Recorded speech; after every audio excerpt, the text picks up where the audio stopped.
Good morning everyone, my name is Michelle. I hope you're doing well. Welcome to another video. Hopefully these few trees here will shield us from the wind a little bit.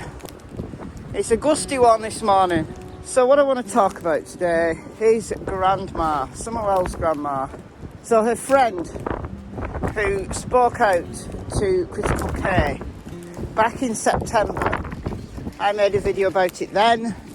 It was kind of all new.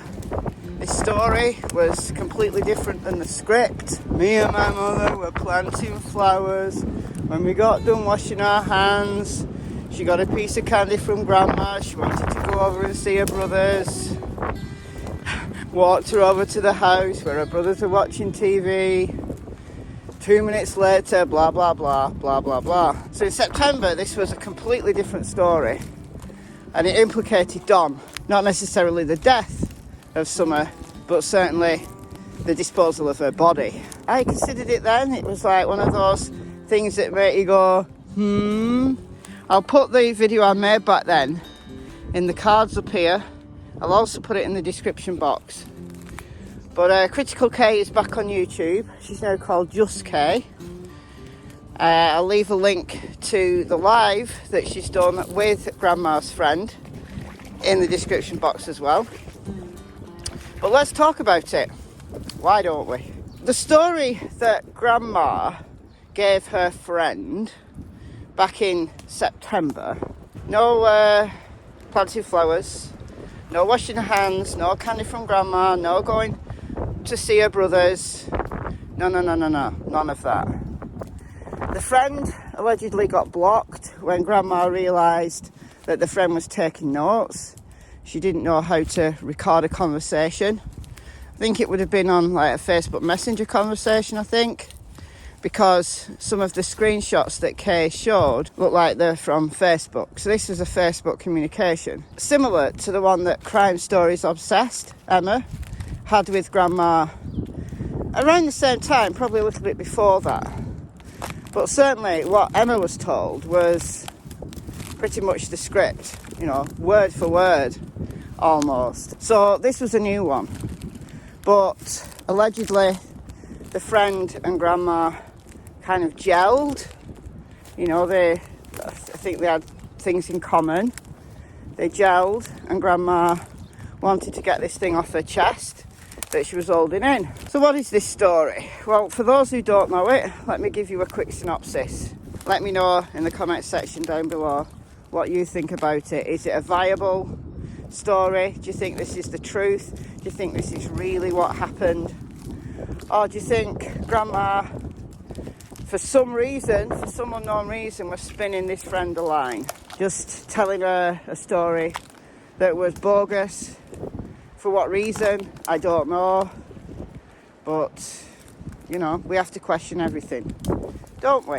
It's a promising scenario though for people who think that Summer was unwell in that final photograph and that accidental video that Grandma took on the way back from Warrior State Park. But if this story is true, it means that Hunter's lying, and it also means the boys are lying, Summer's brothers are lying. This story makes a little bit more sense now, people will say, based on what Grandma told Ansley Daniel from WJHL. It fits with the nap that Grandma fitted into the timeline that Candice never mentioned. In between putting the shopping away and the planting of the flowers, Grandma went in and had a nap. There's a ball. Cassie hasn't noticed it. Cassie, sit.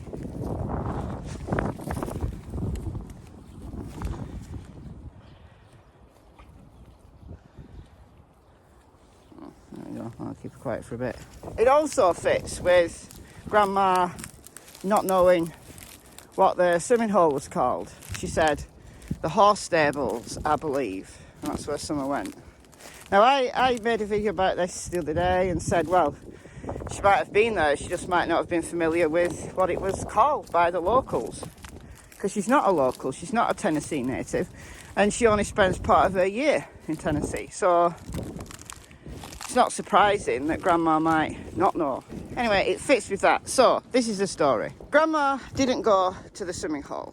It was just Hunter, Summer and Candice at the swimming hole. Grandma was still at the hospital to get some pain relief.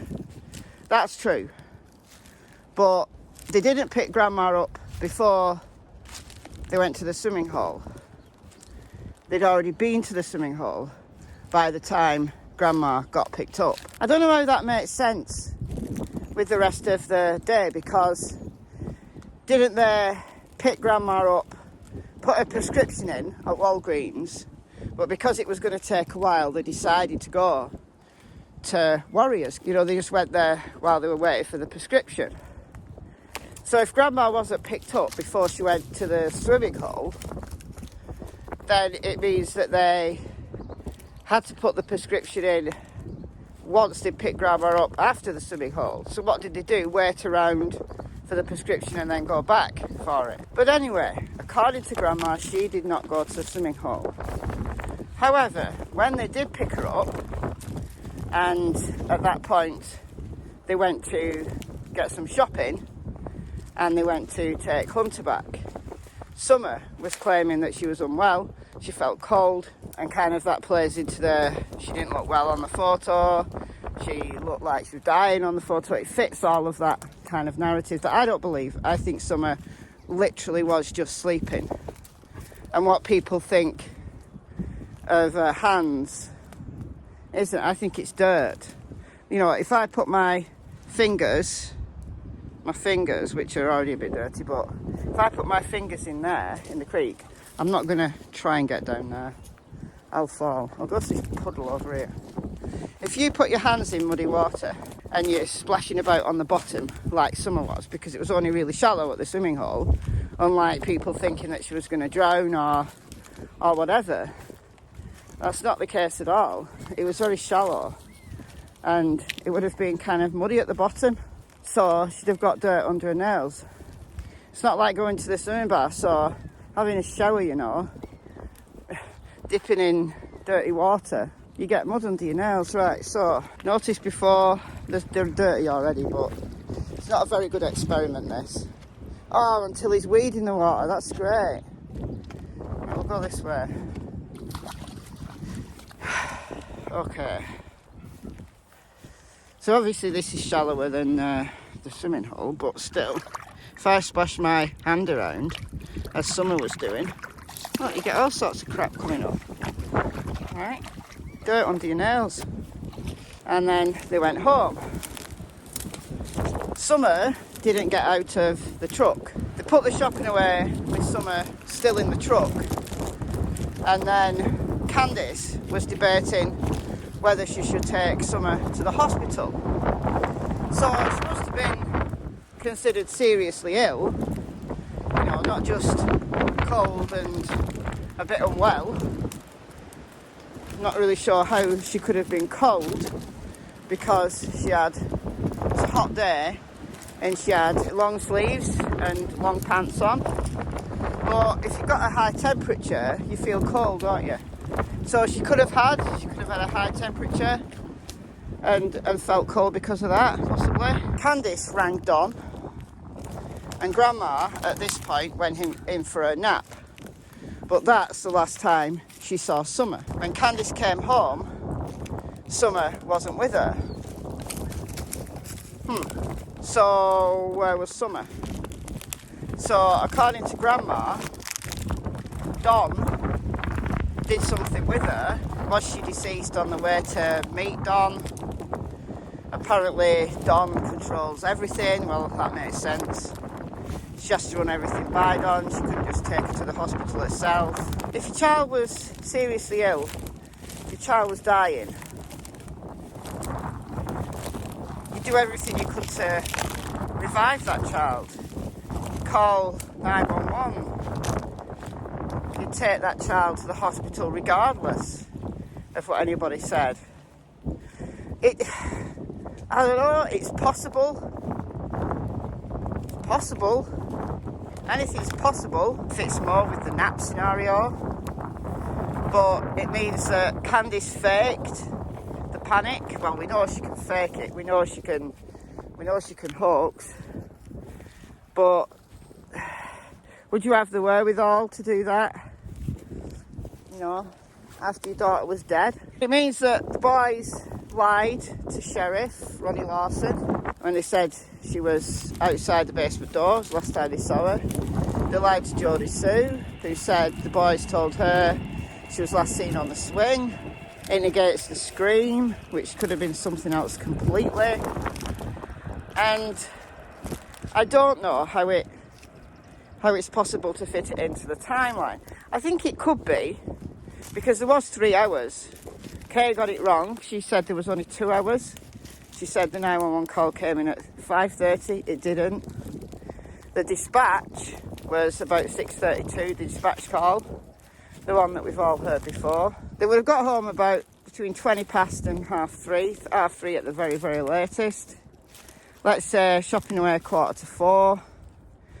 Let's say Summer had become serious and well by 4 o'clock. I'm just throwing out times here, just to see if it is possible within the timeline. She went to meet Don. Well, Don was at work. So if she went to meet Don, it would have meant Don left work. Well, there is talk, certainly in those earlier days, that Don did leave work. But that was around 3:30, which wouldn't fit with the timeline here, because if they went home first and put the shopping away, by the time Candice decided to leave, it had to be closer to 4 o'clock, not 3:30, I think, anyway. You know, because there's a decision-making process, isn't there?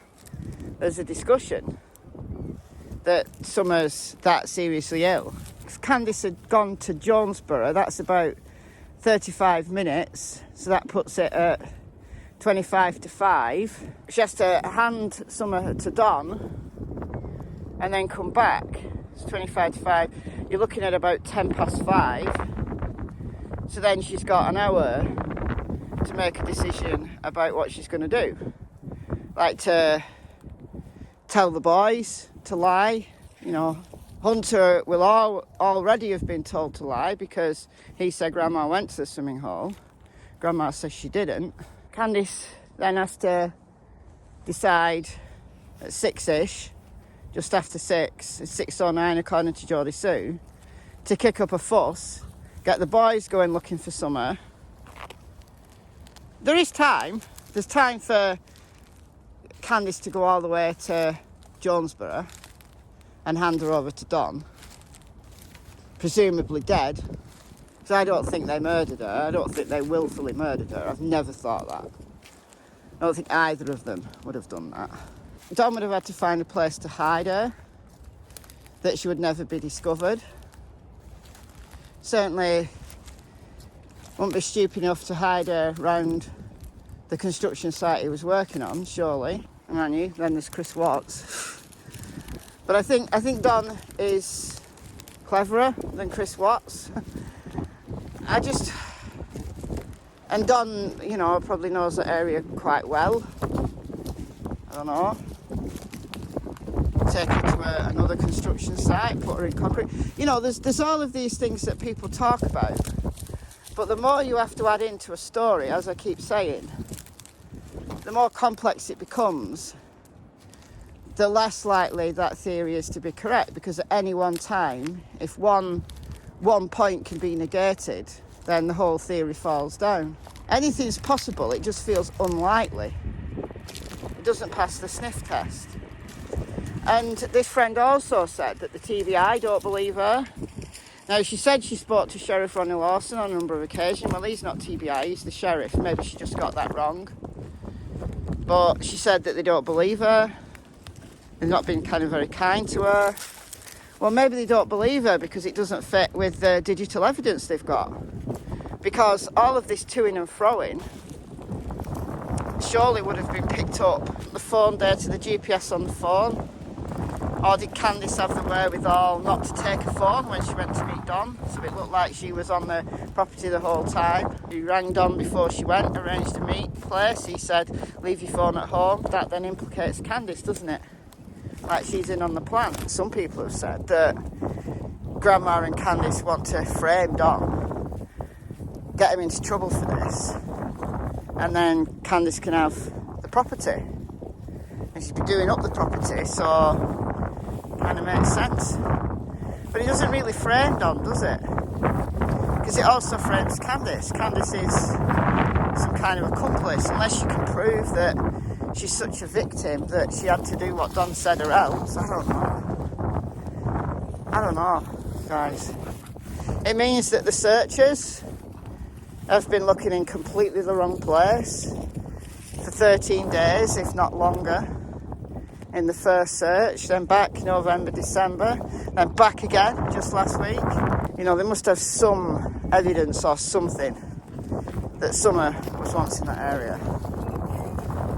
Might not be there now, but you know, the footprints, the scent alerts, it would have mean that the search dogs are wrong. But what do you think? Let me know in the comments below. Carly here. It's very windy. Sorry for the wind noise. Goodbye from Miss Tillington.